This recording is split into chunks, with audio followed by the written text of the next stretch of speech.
25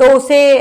یہ جو چینل ہے PTV پارلیمنٹ، اس پر بھی نہیں دکھایا گیا، جبکہ جو حکومتی اراکین تھے وہ تو زیادہ تر خاموشی نظر آئے۔ کسی نے اس فیصلے کا دفاع کرنے کی کوئی شعوری کوشش بھی تو نہیں کی نا، چونکہ کسی کے پاس کوئی تسلی بخش جواب جو نہیں تھا۔ اچھا، اب مجھے نہیں معلوم کہ وہ جواب دینا نہیں چاہتے تھے یا انہیں اس بارے میں کچھ معلوم نہیں تھا، یا ہو سکتا ہے نا کہ اس بھاری فیصلے کی سیاسی اونرشپ لینے میں مشکل ہو، چونکہ جس ایک آدھ حکومتی رکن نے غزہ امن بورڈ کا دفاع کرنے کی کوشش بھی کی تو اس میں دلیل سے زیادہ منافقت نظر آئی۔ اب میں کسی خاص شخص کو یہاں پہ منافق نہیں کہہ رہی ہوں، میں اس رویے اور دلیل کی بات کر رہی ہوں جس کا مظاہرہ حکومت کی جانب سے کیا گیا ہے۔ اب غزہ امن بورڈ میں شمولیت کا دفاع کرتے ہوئے جو بھی دلیلیں پیش کی گئی ہیں وہ ظاہر ہے آپ سب کے سامنے ہی ہے نا۔ اب وہ وزیر منصوبہ بندی ہیں احسن اقبال، آپ ذرا انہی کو سن لیجئے۔ ویسے تو وہ احسن اقبال سے زیادہ علامہ اقبال بننے کی کوششوں میں لگے رہتے ہیں، لیکن اس موقع پر موصوف کا کہنا یہ تھا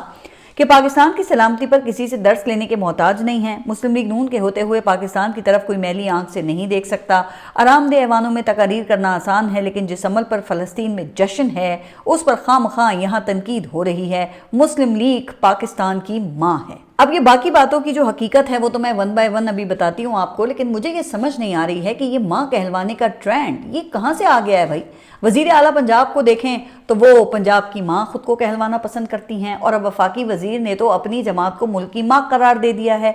ہو سکتا ہے کہ ماں کہہ کر ماں کا حق کیش کرنے کی بھونڈی کوشش کی گئی ہو، لیکن اس سے ایک بات تو واضح ہوتی ہے کہ موجودہ حکمرانوں نے کم از کم باپ کے کاپی رائٹس کو محفوظ رکھا ہوا ہے۔ ظاہر ہے پھر کفالت کا سارا بوجھ جو بیچارے باپ نے اٹھایا ہوا ہے۔ لیکن گزشتہ روز ہی کچھ صحافیوں نے یہ ہارسز ماؤتھ ایک خبر رپورٹ کی ہے جس میں ایک طاقتور شخصیت کا کہنا تھا کہ جو بھی فیصلہ ہوتا ہے وہ وزیر اعظم کا ہوتا ہے، جس کو پھر تمام ادارے فالو کرتے ہیں۔ اب ہارسز کی بات اپنی جگہ درست ہوگی، لیکن سوال ہارسز فار کورسز کا ہے، یعنی کہ کس کام کے لیے کون شخص موضوع ہو سکتا ہے۔ اصل مسئلہ یہ ہے نا، ظاہر ہے کہ اس اہم ترین معاملے پر قوم کو اعتماد میں لینے کے لیے اب وہی شخص موضوع ہو سکتا ہے جو یا تو خود ایسا فیصلہ کرے یا اس فیصلے کی کھل کر اونرشپ لے۔ لیکن حکومتی رسپانس میں ان میں سے کسی ایک بات کی جھلک مجھے تو خیر نظر نہیں آئی ہے۔ اب یہ پارلیمنٹ کے مشترکہ اجلاس میں حکومت سے سوال غزہ امن بورڈ میں شمولیت کا ہوا، اور جواب میں احسن اقبال وہ 1998 کے ایٹمی دھماکوں کا ذکر لے کر بیٹھ گئے کہ ہم نے ملکی مفاد میں امریکی صدر کو بھی نہ کر دی تھی۔ اب ذرا بتائیے کہ کیا کوئی بھی عقل مند شخص اس دلیل کی بنیاد پہ صدر ٹرمپ کو غزہ امن بورڈ کے لیے کہی گئی ہاں پر مطمئن ہو سکتا ہے؟ اچھا، اب انٹرسٹنگ بات یہ ہے کہ احسن اقبال نے صبح کے وقت یہ جذباتی باتیں مولانا فضل الرحمان کی تنقید کے جواب میں کی تھی، لیکن پھر پتہ چلا کہ شام کو موصوف خود چل کر مولانا فضل الرحمان کے گھر پہنچ گئے ہیں۔ بظاہر کہا گیا کہ غزہ امن بورڈ پر تحفظات دور کرنے آئے ہیں۔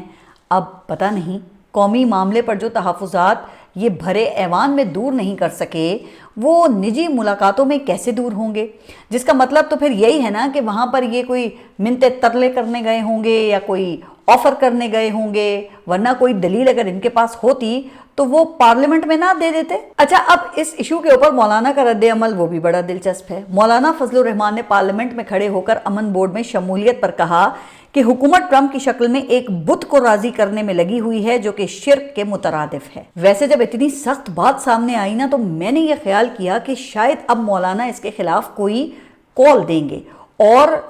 وہ انہوں نے دی بھی، لیکن یہ کال امن بورڈ شمولیت کے خلاف نہیں تھی بلکہ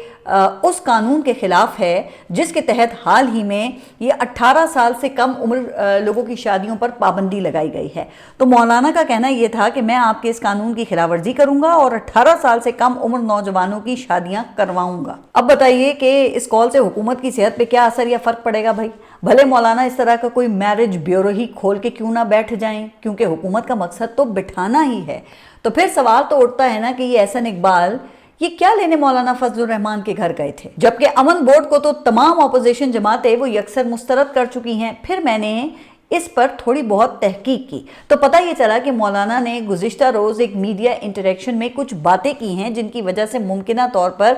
احسن اقبال دوڑے دوڑے مولانا کے گھر پہنچے یا پھر بھیجے گئے۔ اچھا، ویسے سب سے بڑی بات تو مولانا کا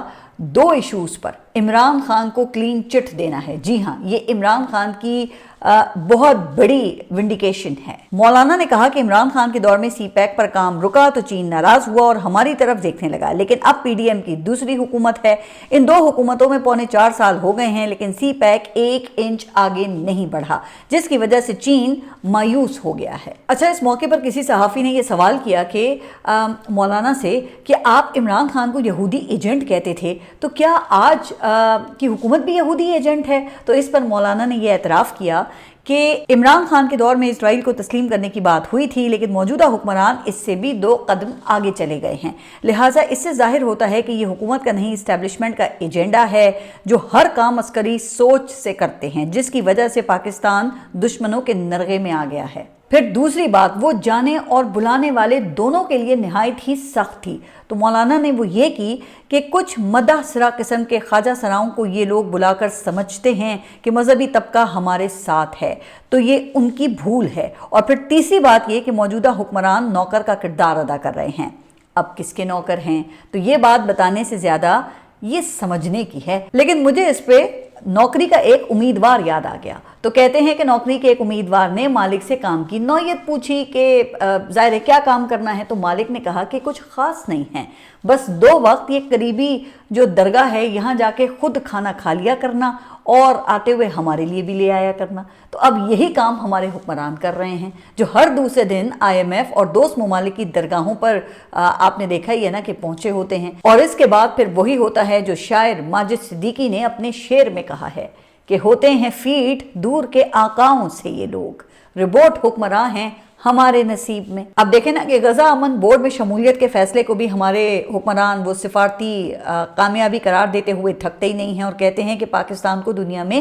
سینٹر سٹیج مل گیا ہے۔ اب یہ کون سا سینٹر سٹیج ہے جس میں اقوام متحدہ کی سیکیورٹی کاؤنسل کے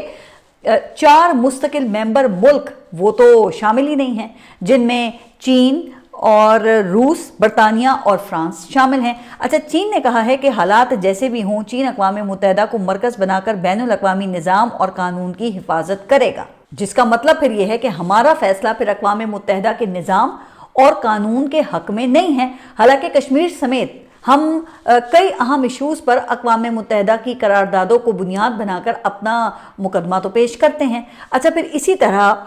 روسی صدر پیوٹن نے کہا کہ روس کسی بھی نام نہاد امن کونسل میں اس وقت تک شامل نہیں ہوگا جب تک فلسطینی عوام کے حقوق کو اقوام متحدہ کی قراردادوں کے مطابق یقینی نہ بنایا جائے، جبکہ فرانس اور برطانیہ چین کے ساتھ تعاون بڑھانے کا اعلان کر چکے ہیں۔ اچھا، اب آپ اگر اس صف بندی کو دیکھیں تو امن بورڈ کے ایشو پر 3 طرح کے ممالک ہیں۔ ایک وہ جو امریکہ پر انحصار کیے بغیر آرام سے رہ سکتے ہیں، جیسے کہ چین ہے، روس ہے اور یورپ کے بڑے ممالک ہیں۔ پھر دوسرے نمبر پہ آتے ہیں عرب ممالک، جن کی سیکیورٹی وہ امریکہ کی مرہون منت ہے، لہٰذا امریکہ کا ساتھ دینا ان کی مجبوری ہے۔ پھر ہمارے حکمرانوں کی اپنی بھی کمزوریاں ہیں، جیسے کہ ابھی یورپی ممالک کی جانب سے خط لکھا گیا تو تب جا کر اپوزیشن کو آپٹکس کی حد تک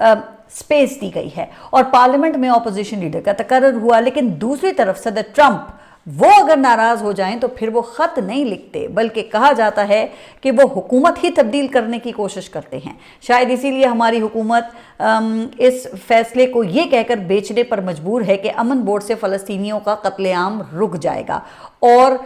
پائیدار امن کی بنیاد پڑے گی، جبکہ کہا یہ جا رہا ہے کہ حقیقت یہ ہے کہ امن بورڈ صرف ایک عالمی قیادت کا ڈکوسلا ہے۔ اصل اختیار وہ تو صدر ٹرمپ کی قائم کردہ کمیٹی کے پاس ہے، جس میں آپ نے دیکھا کہ زیادہ تر امریکی شامل ہیں، لیکن ہمارے وزیر یہ کہتے ہیں کہ اس پیش رفت پر فلسطینی وہ تو خوب جشن منا رہے ہیں کیونکہ اس کی وجہ سے حملے رک گئے ہیں۔ اب کہنے کو تو واقعی یہ اکتوبر 2025 سے سیز فائر ہے، لیکن اس وقت سے لے کر اب تک اسرائیل نے 1300 بار جنگ بندی کی خلاف ورزیاں کی ہیں، جس کے دوران 477 فلسطینی شہید ہوئے ہیں۔ اچھا، اب اگر آپ دنوں میں اس کا حساب لگائیں نا تو یہ سیز فائر کے 104 دنوں میں سے صرف 15 دن ایسے تھے جب اسرائیل نے کوئی حملہ نہیں کیا، ورنہ ہر روز اسرائیل کی جانب سے بمباری ہوتی ہے۔ پھر اسی طرح جنگ بندی معاہدے میں یہ شرط رکھی گئی تھی کہ غزہ میں فوری طور پہ مکمل امداد پہنچائی جائے گی، لیکن جنگ بندی کے بعد اب تک 60,000 امدادی ٹرکوں کے مقررہ کردہ کوٹے کا صرف 43% ہی غزہ پہنچا ہے، جو 26,000 ٹرک بنتے ہیں، یعنی کہ ضرورت کے مقابلے میں آدھے سے بھی کم۔ تو جناب یہ ہے گراؤنڈ سچویشن، جس کے بارے میں ہمارے ارسطو نے کہا کہ فلسطینی تو جشن منا رہے ہیں۔ دوسری طرف گزشتہ روز جب پارلیمنٹ میں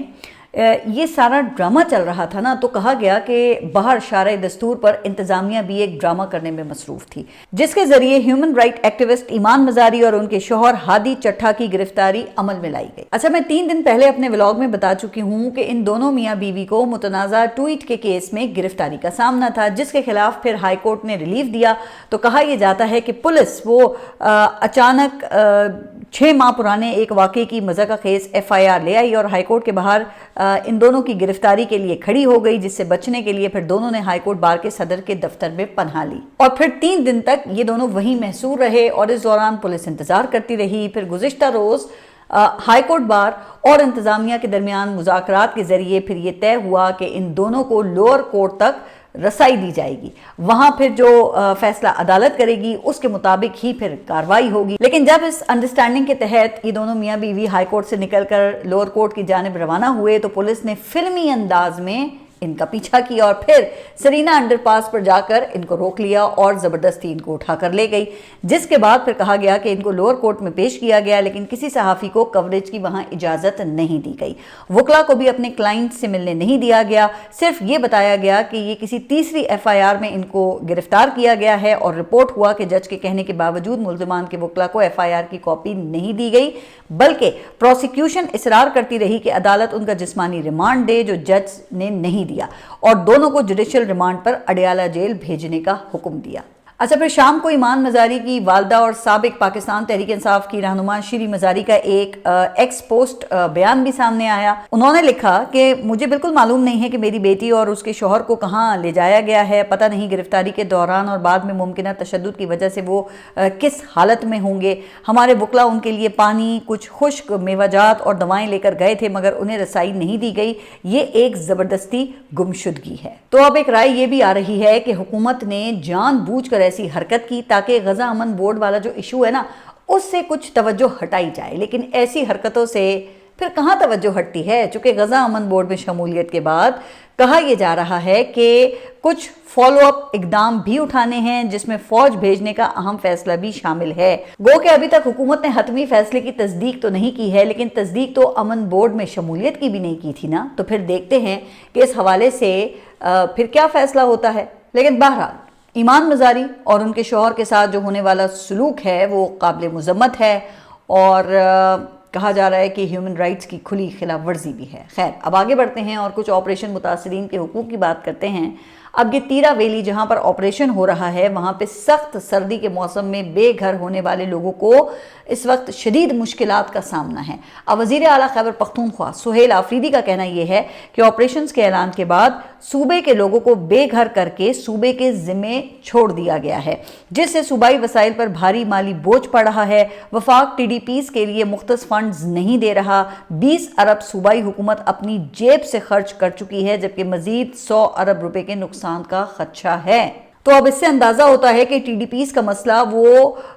کتنی شدت اختیار کر گیا ہے۔ اچھا، اب دوسری طرف پھر خیبر پختونخوا کے اپوزیشن لیڈر ہیں ڈاکٹر عباد اللہ۔ انہوں نے یہ الزام لگایا ہے کہ تیرا میں آپریشن کا فیصلہ وزیر اعلیٰ خیبر پختونخوا کی زیر صدارت ایپیکس کمیٹی میں ہوا۔ صوبائی حکومت بظاہر مخالفت کر رہی ہے، جبکہ آپریشن حکومت کے ایما پر ہو رہا ہے، اور اگر ان کا بس نہیں چلتا تو کرسی چھوڑ دیں۔ اچھا جناب، اب ان صاحب کا تعلق مسلم لیگ نون سے ہے، اور بتایا یہ جاتا ہے کہ یہ اس صوبائی جرگے میں بھی شامل تھے جہاں آپریشن کی متفقہ طور پہ مخالفت کی گئی تھی، لیکن پوائنٹ سکورنگ کے لیے اب انہیں بھی لگتا ہے کہ چابی دے دی گئی ہے۔ اب یہ کہہ کیا رہے ہیں کہ بس نہیں چلتا تو کرسی چھوڑ دیں۔ ویسے دو جماعتوں کی سیاسی مخالفت میں ایسے مطالبے کوئی بڑی بات نہیں ہے، لیکن جو اصول بنانے کی کوشش کی جا رہی ہے نا، اس کی اصلاح کرنا وہ ضروری ہے۔ یعنی کہ اگر وفاق کسی صوبائی حکومت کی بات نہ مانے، فنڈز ریلیز نہ کرے، تو صوبائی حکومت کو چاہیے کہ وہ